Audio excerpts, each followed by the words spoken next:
Iya, selamat pagi Pak Haji. Ya, selamat pagi. Apa kabarnya Bapak? Alhamdulillah hari ini sehat dan baik. Alhamdulillah. Bapak Suci ini ada tugas untuk menyampaikan beberapa pertanyaan terkait pengalaman Bapak menjadi kepala sekolah, terutama dalam pengambilan keputusan, Pak. Ya, Ya, tentunya Bapak punya pengalaman tentang dua kasus yang apakah masuk ke dilematika atau kebujukan moral. Dan bagaimana cara Bapak mengidentifikasinya? ya, terima kasih ya, kebetulan Bapak ini punya pengalaman di dua sekolah. Ya, yang pertama di SD Kedalaman 2 dan sekarang dari tahun 2020 sampai sekarang pindah ya ke SD Cibaber 2. Berarti di sini dari tahun 2023 sampai 2004 ini sudah 2 tahun ya. Jadi tentunya di dua sekolah ini mengalami beberapa masalah ya, yang diantaranya kalau di sekolah itu pasti dua sisi ya, pasti ada yang disiplin, contohnya ada juga yang tidak disiplin, ada yang baik dan tidak baik. Dan ini tentunya sebagai pimpinan dalam mengambil keputusan harus bijak ya, terutama yang ditanyakan Bu Sri tadi tentang antara etika yang baik dan baik ya. Tentunya ini karena dua-duanya baik ya, tentu kita harus mempertimbangkan yang lebih maslahat, yang lebih berefek kepada kemajuan sekolah. Contohnya umpamanya jika ada dua usulan yang sama-sama baik, tentu Bapak memikirkan dulu, memutuskan mana yang harus dipakai dalam menjalankan tugas. Tentunya Bapak dalam mengambil keputusan itu adalah yang setelah dipikir-pikir ada efek yang lebih baik walaupun dua-duanya baik. Contohnya umpamanya tadi, seandainya ada dua orang guru yang mengusulkan sesuatu ide ya, tentunya yang diambil itu yang mudah dilaksanakan oleh semua guru, tidak menggunakan biaya yang cukup banyak, tapi efeknya lebih luas terhadap kemajuan sekolah. Menurut Bapak seperti itu. Tapi sebaiknya kita pun memikirkan juga pikiran yang sudah bagus itu nanti mungkin ditampung juga pada hal yang lain jika seandainya ide itu atau yang kedua yang setelah diambil itu juga kita ambil di lain waktu jika tepat. Tentunya tepat dalam arti kalau ada biayanya, umpamanya kalau mengandung biayanya kita persiapkan dulu sebelumnya, direncanakan supaya dua-duanya tidak kecewa gitu. Karena kalau umpamanya ditolak padahal dia usulannya bagus, kalau kita tolak secara langsung itu kita pasti kecewa kan tentunya. Sehingga kami tampung dulu ide yang itu, nanti kita pikirkan kembali di lain waktu. Itu seperti itu menurut saya. Iya, seperti itu ya Pak. Bagaimana Bapak menjalankan pengambilan keputusannya Pak? Terutama untuk kasus-kasus di mana ada dua kepentingan yang sama-sama benar atau sama-sama mengandung nilai kebajikan. Ini dua pilihan yang memang sulit ya. Jika ada dua usulan atau ide atau dua-dua orang yang baik, ya tentunya sebagai pimpinan harus bijak ya, supaya tadi saya katakan dua sisi ini yang baik ini supaya tetap semangat dalam menjalankan idenya, tapi kita pun harus memikirkan positif tentunya. Nanti kan dua-duanya akan jadi positif ya. Jika sebaliknya kalau yang satunya negatif, tentu yang negatif yang dibuang. Tapi kalau dua-duanya positif ya tentu kita pikirkan sebaik mungkin dua-duanya dijalankan kalau menurut saya ya. Tapi satu sisi harus diambil salah satunya, karena kalau gagasan itu seperti tadi ya, contohnya umpamanya ada dua anak, umpamanya dua-duanya pintar, ada laki dan perempuan, dua-duanya ini, tapi kalau umpamanya satu-satu sisinya umpamanya sifatnya satunya jelek, tapi sebenarnya dia itu mampu ya, tapi kita harus diambil pembandingnya supaya yang satunya tidak kecewa. Tentunya ada pembanding yang lain supaya yang tidak diambil itu tidak kecewa. Jadi diambil ini adalah ada kelebihannya sedikit ini sudah baik-baik, tapi diambil sisi lain ada yang tidak baik, ya tentu yang dua-duanya baik itu yang diambil. Menurut saya seperti itu. Iya Pak, baik Pak. Dan bagaimana langkah-langkah Bapak menghadapinya Pak? Dalam menghadapinya? Ya tentunya yang pertama mungkin kalau ada dua orang, ya tentu saya panggil satu-satu dulu. Ya, suruh menjelaskan idenya atau gagasan yang positif tersebut. Setelah dua-duanya ada ini, lalu saya pertimbangkan, lalu kita panggil kedua-duanya. Setelah dipertimbangkan sebaik mungkin, ya tentu langkah-langkah itu tujuannya agar kedua-duanya mengumumkan secara bebas. Kalau umpamanya dua-duanya langsung kita panggil, itu pasti akan terjadi perdebatan. Tapi kalau umpamanya satu dulu dipanggil, terus suruh menjelaskan, terus bergantian berikutnya adalah kita panggil lagi, dan tentunya dari dua penjelasan itu ada sisi-sisi yang kelebihan atau kekurangannya gitu. Baru setelah itu kita ambil keputusan yang terbaik supaya dua-duanya tidak kecewa, karena saya bisa menjelaskan alasannya mengapa saya mengambil salah satunya, seperti itu. Iya Pak. Selanjutnya Pak, selama ini ketika menghadapi kasus dilema etika, cara efektif dalam pengambilan keputusan seperti apa Pak? Ya tentu kalau masalah etika ini kan berkaitan attitude ya, artinya etika itu memang harus lebih umpamanya kalau yang satu etikanya bagus tapi biasa saja, yang satunya umpamanya dia lebih bagus tapi etikanya kurang, ya tentu salah satu sisinya tentu kita harus pikirkan ya, seperti tadi ya.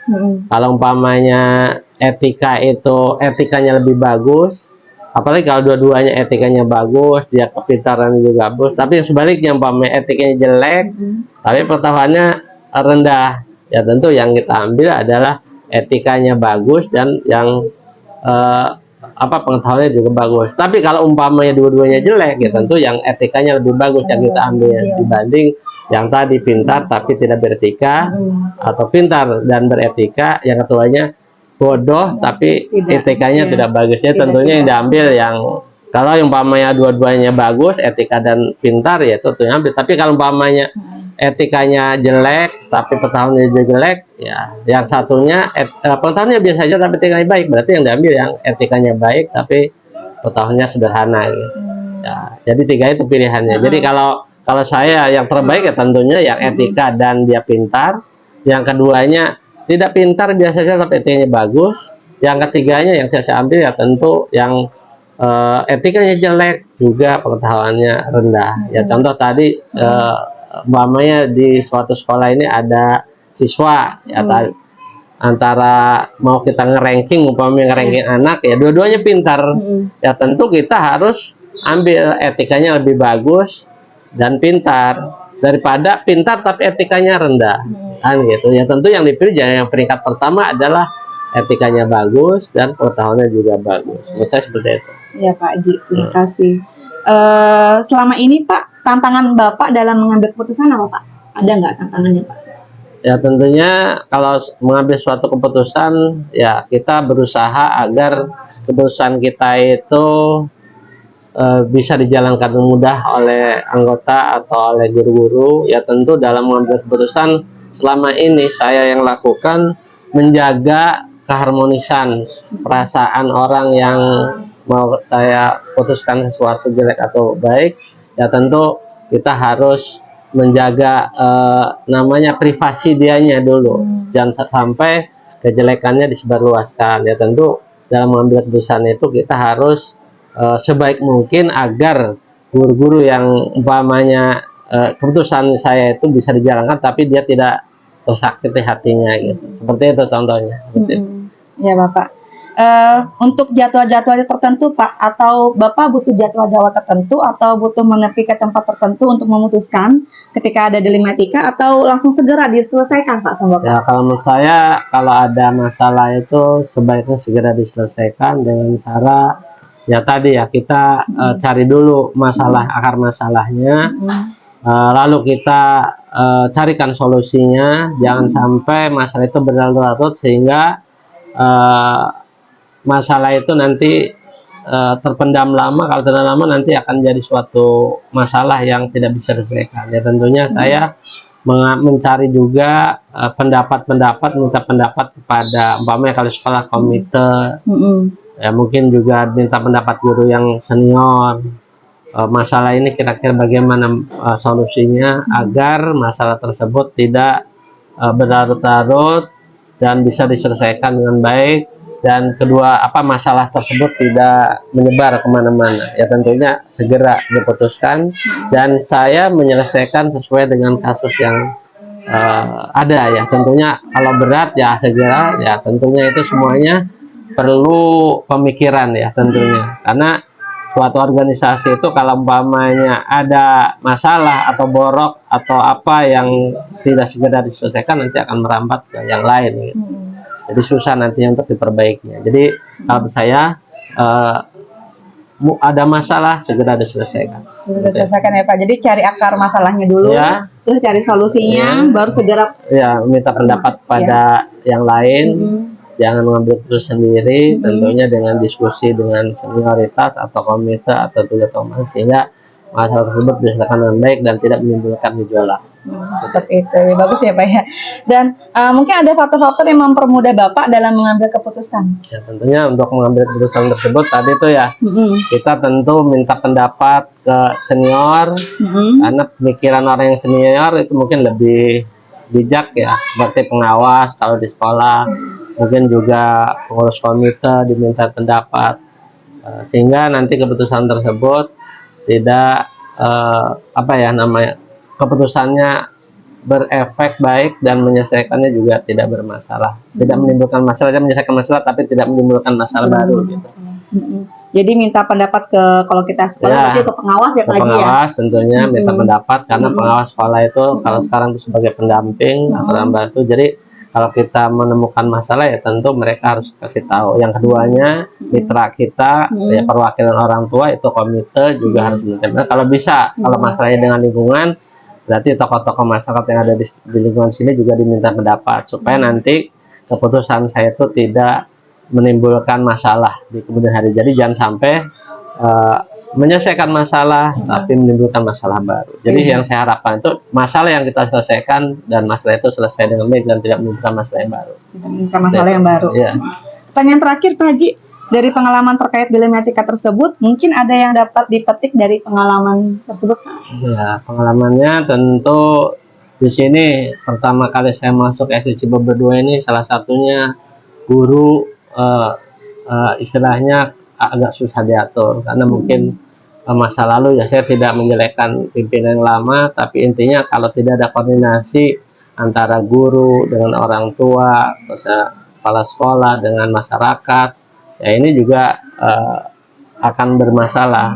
Makanya saya tentu dalam pengalaman-pengalaman itu menjadi guru ya, seperti waktu di sana saya begitu datang di sini mendatangkan mengundang tokoh masyarakat seperti RT, RW, tokoh masyarakat, lalu kita kemukakan masalah-masalah yang ada di sekolah kita, kemudian minta dukungan kepada mereka, dan mereka juga sebagai kontrol jika saya dalam mengambil keputusan itu ada kekeliruan mohon ditegur, dan jika keputusan itu baik mohon dukungan. Jadi pengalaman di sini itu yang saya lakukan adalah mengundang ya, artinya dari pengurus komite, tokoh masyarakat, RT, RW untuk menyelesaikan masalah tersebut. Jadi kita jangan sampai kalau dari pimpinan langsung saja mengambil keputusan sendiri tanpa koordinasi dengan yang lain. Jadi istilahnya pengalaman yang terbaik itu adalah dari tokoh-tokoh yang ada di sini ya, seperti pengawas kalau dari atasan kita, terus RT RW yang ada di lingkungan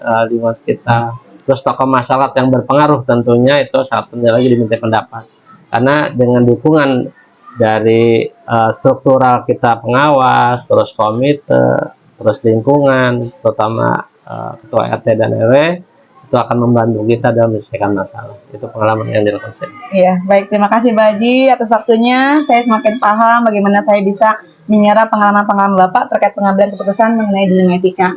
Ya, terima kasih Pak Haji. Ibu, apa kabarnya? Alhamdulillah baik, sehat, selalu bersyukur. Alhamdulillah, Ibu. Maaf sebelumnya Ibu, Suci di sini bertugas untuk menyampaikan beberapa pertanyaan Bu terkait pengalaman Ibu menjadi kepala sekolah, terutama dalam pengambilan keputusan Bu. Iya. Tentu Ibu punya banyak pengalaman ya Bu ya tentang 2 kasus, apakah masuk ke dilematika atau ke rujukan moral. Bagaimana cara Ibu mengidentifikasinya? Mengidentifikasinya tentunya kita harus memahami mana sisi moral, mana sisi etika seperti itu. Kalaupun etika, tentunya mengenai etika itu bisa kita pendekatan dengan yang bersangkutan agar tidak melalaikan etika tersebut. Ya. Ya, Ibu. Bagaimana Ibu menjalankan pengambilan keputusan Bu, terutama untuk kasus-kasus di mana ada 2 kepentingan yang sama-sama benar atau sama-sama mengandung nilai kebajikan? Ya. Tentunya sebelum mengambil keputusan sesuai kategori etika atau moral itu kita melihat dulu fakta yang ada, kemudian mengidentifikasi, kemudian dari sisi positif negatifnya, dan ambil keputusan itu tentunya manfaat dan maslahat untuk masyarakat sekitar. Jadi kita lihat fakta yang ada baru diidentifikasi ya Ibu ya. Iya. Lalu bagaimana langkah-langkah Ibu dalam menghadapinya? Langkah-langkahnya pertama setelah mengidentifikasi ya kita analisis, kita evaluasi, dan juga kita ambil sisi positif ke depannya harus seperti apa agar tidak terjadi lagi kesalahan-kesalahan di masalah temuan tadi. Jadi kita analisis, evaluasi, dan ambil sisi positif ya Bu. Iya. Nah selama ini ketika menghadapi kasus dilema etika ini, cara efektif dalam pengambilan keputusan seperti apa Bu? Cara efektifnya menimbang, memikirkan dari sisi positif, kemudian maslahat, dan juga untuk tujuan perbaikan ke depannya agar tidak ada kendala masalah etika tadi. Ya, Bu. Selama ini tantangan Ibu dalam mengambil keputusan seperti apa Bu? Tantangannya adalah pertimbangan-pertimbangan kebijakan agar tidak merugikan salah satu pihak manapun, tidak ada yang dirugikan. Tapi sesuatu yang positif dapat kita ambil sebagai tujuan yang dapat kita raih ke depan lebih baik mengenai kuantitas atau kualitas. Ibu. Untuk butuh tidak jadwal tertentu atau butuh menepi ke tempat-tempat tertentu untuk memutuskan ketika ada dilema etika atau langsung segera diselesaikan? Alhamdulillah setelah bisa mempertimbangkan sendiri berdasarkan pengalaman, kebijakan-kebijakan bisa diputuskan oleh sendiri, maka segera selesaikan. Bila perlu kita menepi, kita lakukan itu. Pendapat para ilmuwan ataupun sesepuh yang lebih berpengalaman, ataupun kalau bisa ambil tindakan sendiri, segera kita selesaikan dengan baik. Jadi kita langsung selesaikan ya. Jadi bisa ke tempat menepi juga bisa ya. Jadwal jadi saat tertentu gitu ya Bu ya. Jadwal bisa, menepi bisa. Kalaupun tanpa menepi, kalau pengalaman bisa untuk memutuskan sendiri, maka segera selesaikan dan diputuskan. Seperti itu. Ya. Baik Bu. Untuk faktor-faktornya mungkin ada yang faktor-faktor yang mempermudah Ibu dalam mengambil keputusan Bu? Ada sih faktor-faktor yang mempermudah, yaitu bisa kita konsultasikan pada kaitan dengan kedinasan, juga kaitan dengan moral dan etika, bisa kita konsultasi dan koordinasi dengan orang yang lebih dalam hal ini memahami. Jadi itu faktor yang mempermudah Ibu untuk mengambil keputusan. Ya, Ibu.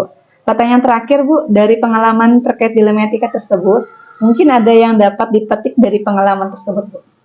Tentunya banyak yang dapat dipetik dari sisi positif tentunya ya, karena pengalaman sebagai pembelajaran. Kemudian kedepannya harus lebih baik dari kemarin. Jadi hari ini lebih baik dari kemarin, besok harus lebih baik dari hari ini. Itu hikmah yang didapat dari pengalaman yang sudah kita lalui. Iya, seperti itu. Baik Ibu, terima kasih atas waktunya. Saya semakin paham bagaimana saya bisa menyerap pengalaman-pengalaman Ibu terkait pengambilan keputusan mengenai dilema etika. Terima kasih Ibu ya atas waktunya. Semoga bermanfaat. Amin. Terima kasih Bu. Assalamualaikum. Salam. Alhamdulillah Ibu. Ibu maaf mengganggu waktunya ini. Di sini Suci mau menyampaikan beberapa pertanyaan Bu terkait pengalaman Ibu menjadi kepala sekolah, terutama dalam pengambilan keputusan Bu. Tentunya Ibu punya pengalaman tentang dua kasus, apakah masuk ke dilema etika atau bujukan moral.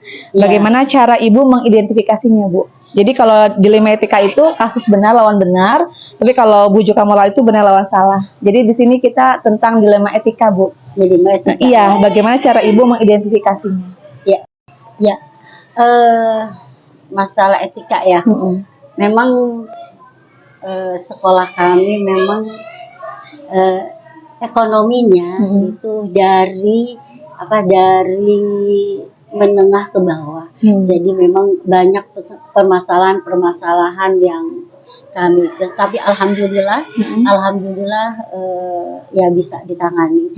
Yaitu kita lihat, kita panggil dulu orang tuanya terutama gitu kan, apa benar atau ini gitu kan. Memang kan susah ya, karena udah bawaan anak itu tuh kadang susah diinikan.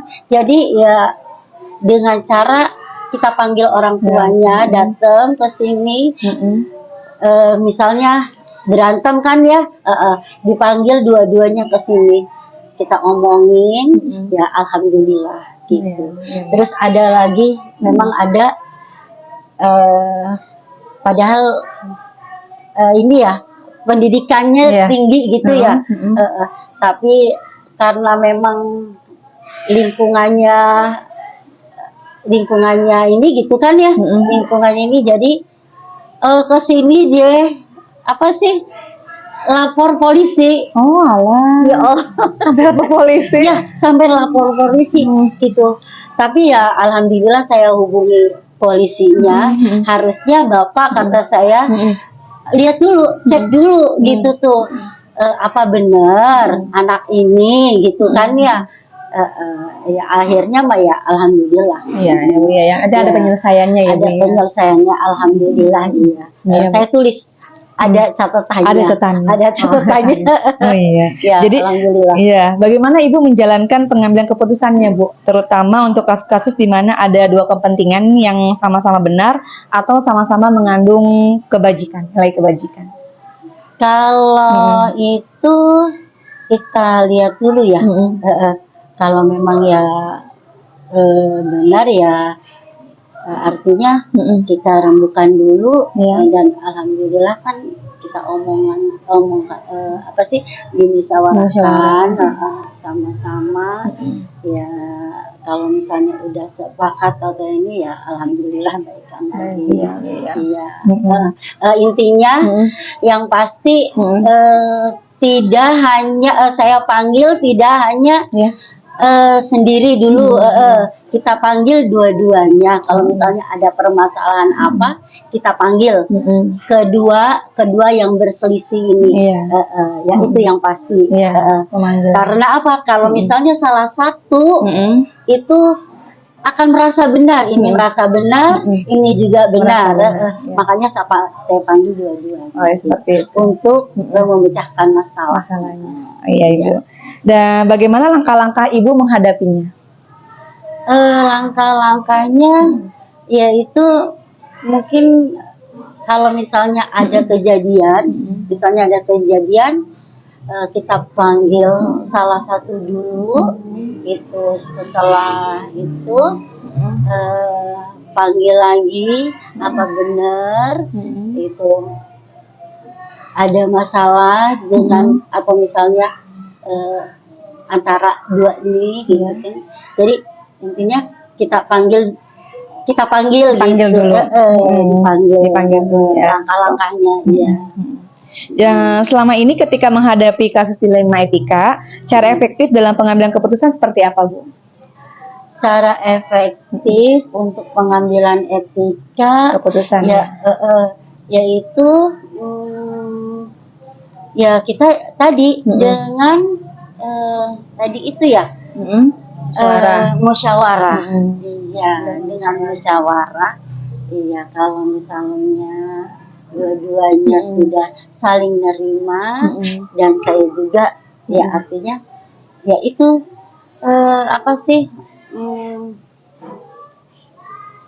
tolong gitu ya, kalau Mm-mm. misalnya Mm-mm. ada apa-apa Mm-mm. dimusyawarahkan Musyawarahkan. lagi. Iya, seperti itu. Iya. Selama ini tantangan Ibu dalam mengambil keputusan apa, Bu? Tantangannya memang kadang namanya ekonomi kedua, kadang ada orang tua yang apa pendidikannya kurang ya, itu kadang masih ngotot aja. Iya, kadang masih ngotot aja walaupun jadi merasa benar gitu. Iya, itu saya kalau misalnya saya belum bisa menghadapi sendiri, kadang saya panggil komite. Gitu. Iya. Jadi kerjasama dengan komite ya, Bu? Kerjasama dengan komite, enggak sendiri. Karena komite kan lebih tahu, karena memang kan kebetulan komitenya satu kampus. Oh, satu Memang, kampus. jadi memang banyak masalah sebenarnya ya di sini itu ya. Tapi ya dijalanin aja. Jalan aja, Bu ya. Ya. Oke, Bu. Butuh jadwal-jadwal tertentu atau butuh menepi ke tempat tertentu untuk memutuskan ketika ada dilema etika, atau langsung segera diselesaikan, Bu? Langsung Segera ya, Bu ya? tidak menunda, langsung diselesaikan. Begitu ada permasalahan langsung dipanggil. Langsung segera ya, Ya, selesaikan segera. ya. Soalnya kalau misalnya ditunda-tunda nanti Iya. takut menyebar ya. Betul, Iya. betul. Jadi harus langsung Harus diselesaikan langsung ya. diselesaikan. Begitu juga dengan guru-guru Iya, juga. seperti itu ya, Bu. Mungkin ada faktor-faktor yang mempermudah Ibu dalam mengambil keputusan. Faktor-faktor untuk mempermudah dan keputusan yaitu tadi diantaranya kita pelajari dulu permasalahannya apa gitu kan. Pelajari. Iya, pelajari dulu permasalahannya apa, nanti baru kita putuskan. Jadi dicari dulu ya akar masalahnya, akar Bu ya. masalahnya apa, Baru nanti cari solusinya baru gitu ya, Bu ya. dikasih solusinya. Baru Iya. diselesaikan segera Iya. ya, Bu ya. Pertanyaan terakhir, Ibu, maaf ini, dari pengalaman terkait dilema etika tersebut, mungkin ada yang dapat dipetik dari pengalaman tersebut, Bu? Pengalaman yang bisa dipetik memang jadi kita tahu permasalahan-permasalahan yang ada di siswa kita ya, apa saja. Iya, jadi tahu dan bisa apa sih pengalaman buat saya sendiri bahwa kita memang tidak mudah ya untuk memang pemimpin itu ya Allah. Iya betul ya, Bu. Iya, Ada seorang memang pemimpin. seorang pemimpin itu memang agak berat ya, Bu ya. Agak berat memang, tapi Insya Allah dijalanin bisa dengan insya Allah, baik. Ibu. Ya, Insya Bu. Allah ya tadi dengan pengalaman-pengalaman yang ada gitu, alhamdulillah bisa gitu tuh. Jadi ini wataknya begini, ini berarti harus begini saya. Oh iya, jadi kita udah tahu solusinya seperti Solusinya apa gitu ya, Bu ya. apa, Masalahnya iya. apa, solusinya seperti apa gitu ya, Bu ya. Iya. Iya, baik Ibu, terima kasih atas waktunya. Saya semakin Sama-sama. paham bagaimana saya bisa menyerap pengalaman-pengalaman Ibu terkait pengambilan keputusan mengenai dilema etika. Terima kasih ya, Ibu ya waktunya ya, Bu. Terima kasih. Assalamualaikum. Waalaikumsalam. Ibu. Iya.